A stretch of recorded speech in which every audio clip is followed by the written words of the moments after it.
the exercise today for this one is to raise this up to another level and make these this carburetor stand to be fully adjustable, as in, you know, the spacing, the fixing points for where the carbs would fix would be fully adjustable and interchangeable to suit whatever carb that you wanted to put on and work at it, you know. So stay with me while I show you the process of doing that. Okay, guys. So to make this carburetor stand, this final edition carburetor stand, to be fully adjustable and adaptable for every carb, I have made a couple more purchases, as you can see. The first thing is in order to adapt the carbs to the top rail, we need a completely different method than an intake boot screwed on and then screwed off and repositioned to, you know, suit whatever carbs we've got. So we need a completely different, you know, we'd need a load of different intake boots, and then you'd have holes all over the top rail, every shape, and it's just not practical. Fine if all you want to do is work at the carbs on your own bike, then the previous carburetor stand is absolutely perfect for you. But if you want to sort of, you know, be able to work at different carburetors and make your carburetor stand fully adjustable and adaptable, we've got to go a completely different direction and fundamentally change the way the carbs are mounted to the top rail. The rest of it remains the same.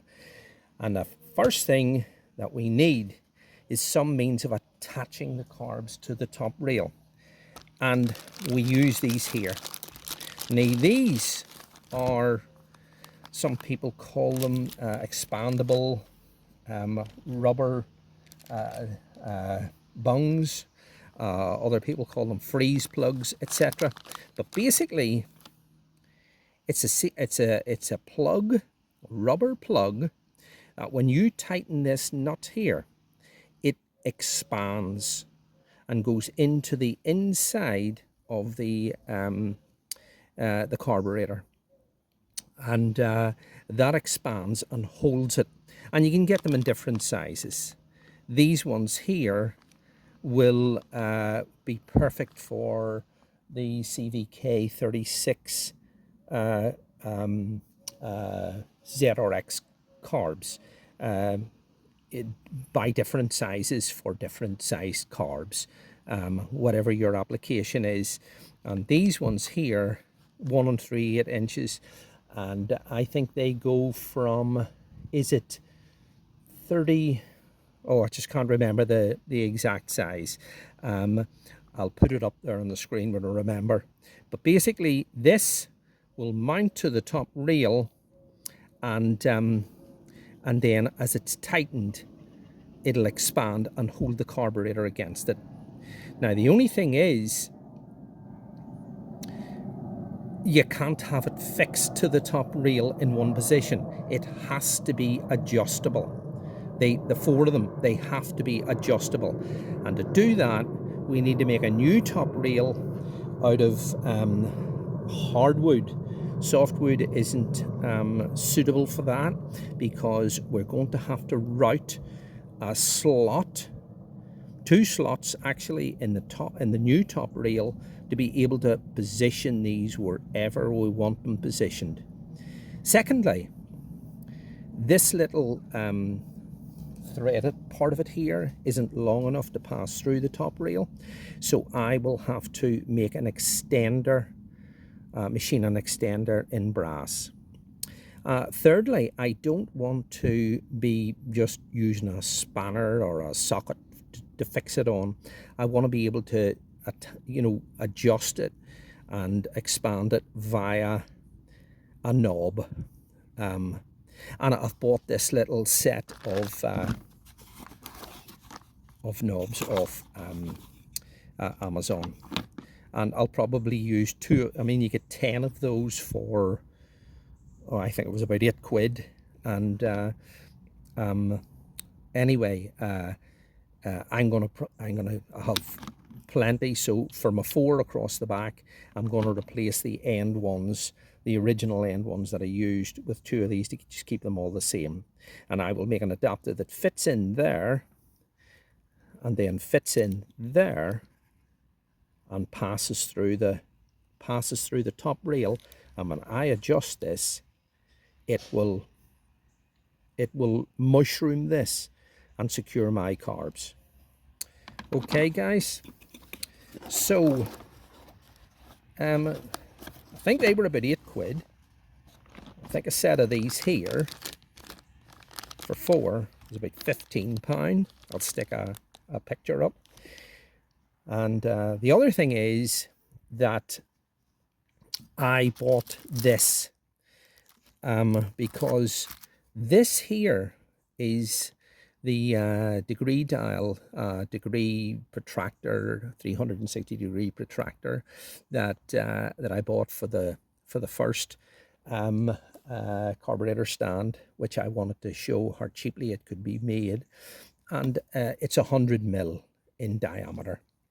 Now the only issue with that is it's absolutely fine, it's perfect, just depends how fussy you are. You know, if you put it on there, as you can see from my backing plate, let me see, keep this adjusted so that it doesn't. For my backing plate, you can see it's a little bit small, but it works. I mean, if you centralize it, it's absolutely perfect. Okay. But I bought this one. This is a 5-inch one. Now, obviously, it's too big, but it's solid, and it's solid. So, and you'll see here, I bought this one purposely. I mean, I have to take this ruler part of it off, you know. That'll be coming off. That will be getting cut there. This will be getting drilled out, mounted in the lathe, and you'll see this one has a margin on it, which will allow me to machine this down to just that line, so that whenever it goes on, it will fit in there perfectly. Just perfectly. Okay? And I'll probably spray the back of that white so that it shows up nice and bright against that. So those are just a couple of things that I wanted to point out. I think that was, oh, I can't remember. I'll stick up a thing for it. Could it have been 10 or 12 quid? I'm not sure. This one was 175. But anyway, and this top rail here is going to be replaced with a hardwood top rail. And because, as I say, we're going to be routing a slot here and routing a slot here, and although it maybe work, I just think for the purposes of an adjustable set of carbs, softwood's a wee bit weak for that, because you're going to be putting a bit of pressure on it there, and I wouldn't want it to split or anything, especially when you'd be routing it down to about there and then there, and then you've just got that wee bit in the middle. I'd rather have hardwood. Okay, guys, so stay with me. So once again, this old garage has come up with the goods. I found this piece of beech timber, which is absolutely perfect for a new top rail for me. It's a little bit thicker. I think it's about 30, measuring it there, it's about 32 mil or 33 mil thick, and it's a bit too wide. So, you know, I will have to reduce it both in height. I'll reduce it. I don't think I'll get the full 60 mil out of it, the same as the other top rail. I'll probably end up about 56, 57 mil by the time I take this round piece off the top, and then I'll plane it here to reduce it down to 30, so that it's just so that it can get pretty close to allowing my little metal end plates to fit onto this. But anyway, we'll see how we get on with that.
Okay, so you'll notice here that I have that I've cut this considerably longer than than I need, and for two reasons.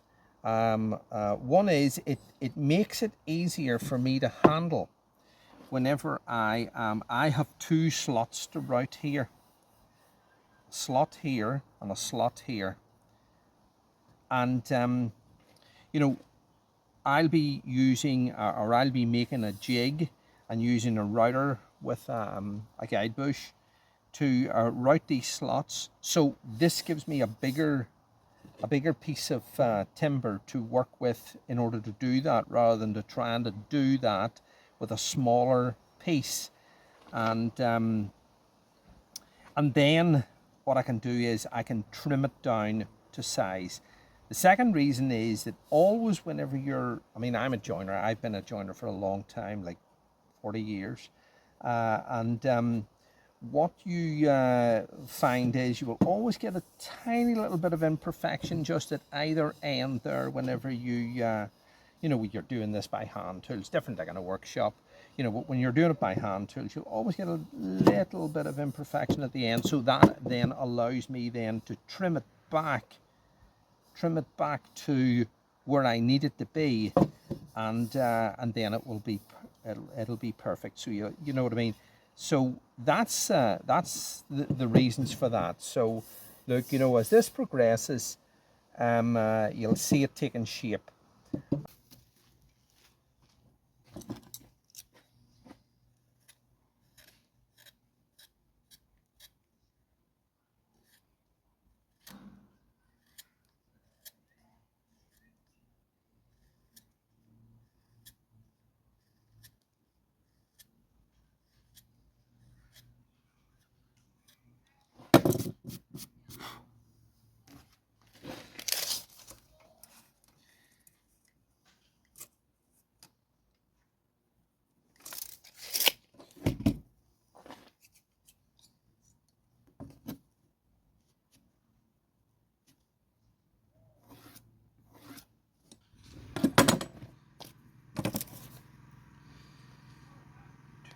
Eerie. Too eerie.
Perfect.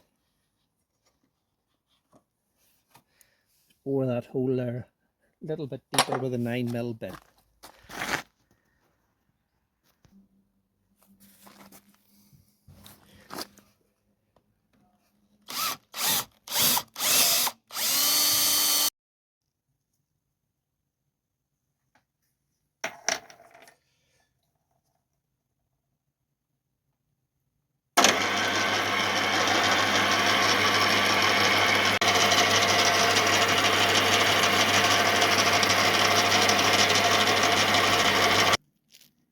Just reducing the thickness of the lip on that there, you know, to about half of what it is. And there's also a little rubber O-ring there. I've taken that off. There's the wee O-ring there that normally goes on there and slides right up to the end. But as I say, that's obviously just to seal these things, you know, for their main purpose, and that is, you know, as a freeze plug at the end of a piece of pipe. But, you know, as you can see there, you know, that's quite considerably thinner on there, and that'll just give a little bit of clearance, a bit of additional clearance going in whenever these things are inserted in, and that doesn't impact against the butterfly in the carbs. Okay.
Okay guys, so these are my little adapters here, machined in brass. They're 10mm in diameter.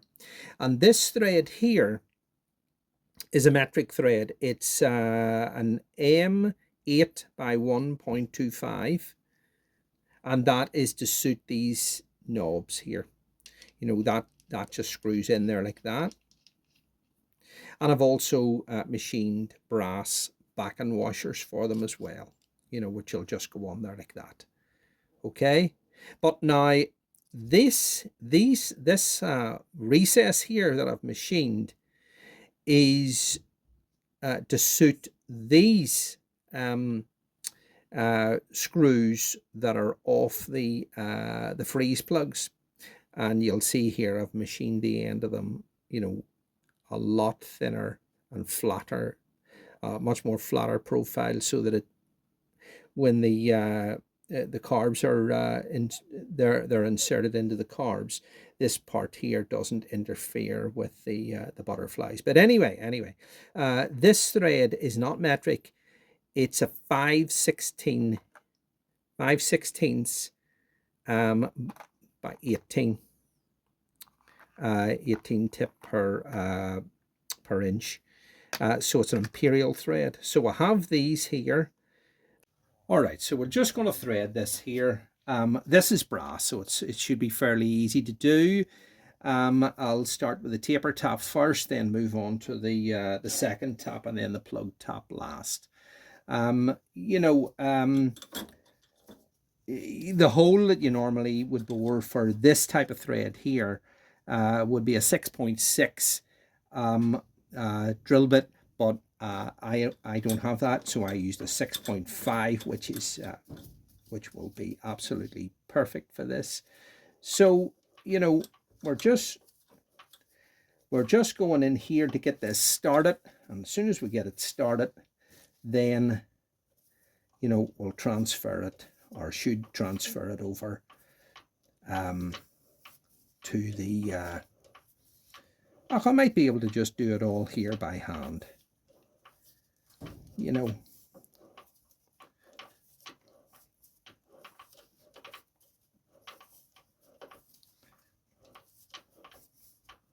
Yeah, I was going to say just transfer it over to the vise, because the vise is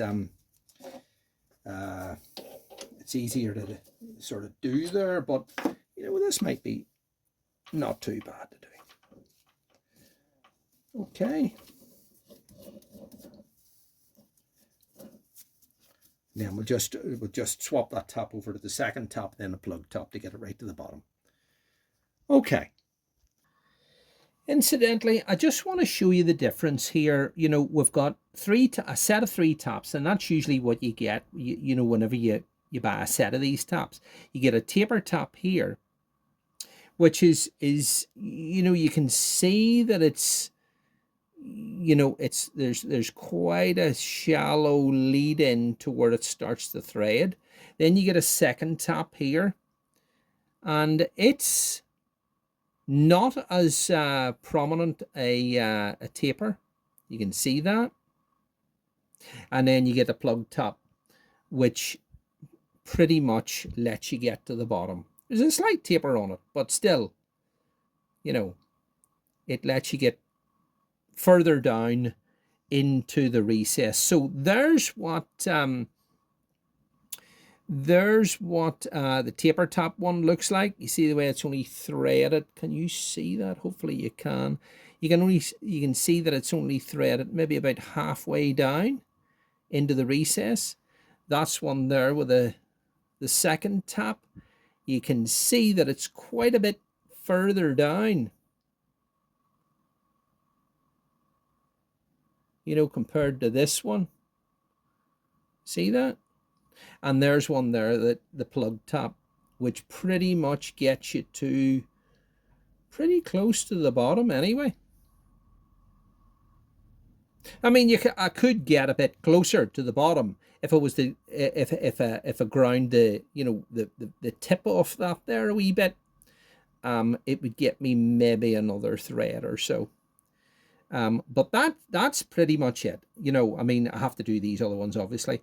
But that will screw in there just the way I want it to for my adapters. Okay.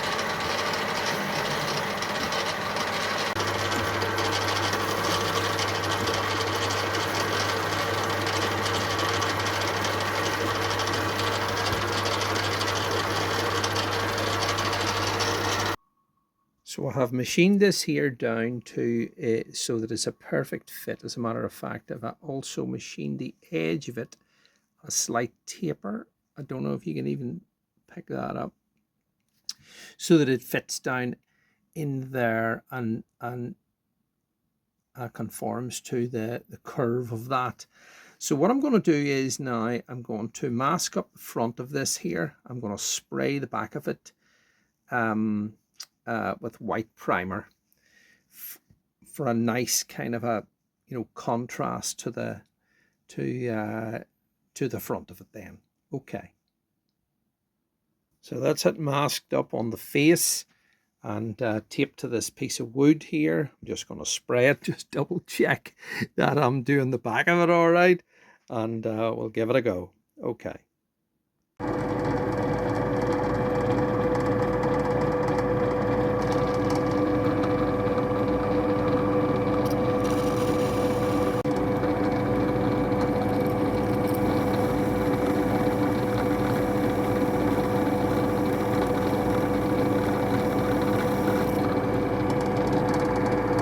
So I've got this tiny little set of taps, and when I say they're tiny, I mean like it goes from 0.7 of a millimeter up to 2 millimeters. These are actual threaded taps. So I have a little box of selected odds and ends. I mean, I throw nothing out, and these are little just electrical component screws, and these are a 2 millimeter thread, which will be perfect for this. And I've drilled 2 holes there, as you will have seen, and the holes need to be drilled at 1.6 millimeters. I have a little box of drill bits that suit that, and then a 2 millimeter relief hole there. So I'm just going to tap these here, these 2 holes to 2 millimeters, and that'll allow me then to fit those tiny little screws in. They will be tapped through that, and then what I'll do is then I'll clean that off the back there, and that'll be on. Okay, that's one done. I'll do the other one. Just make sure I'm nice and square on that. This attachment here, you might be wondering about it. It's a wee attachment I bought some time ago, which allows me to do this kind of thing in a drill press, actually. I'm just doing this here by hand.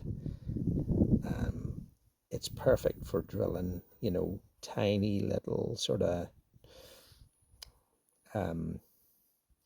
using tiny bits, that would suit those wee taps there. Anyway, let's put these 2 wee screws in just to see if they fit. Like, as I say, I drilled through this part here and this part 1.6 millimeters, and then just as you've seen there, I've tapped it, and then but prior to that I drilled a 2 millimeter relief hole there so that the threads wouldn't catch on that. So that should screw on there like that.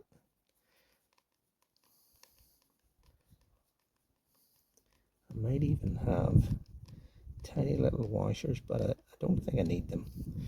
See, like that, and then I'll just clean that off there. I mean, I've got to take the this off again in order to screw this this aluminium backing plate onto my cross member first anyway, because the screws holes for doing it are in behind that, and then you won't see it once this dial's on. But this is just to allow me to fit this here in its proper place, clean the screws off to length, clean the screws off to length, and then of course I take that off.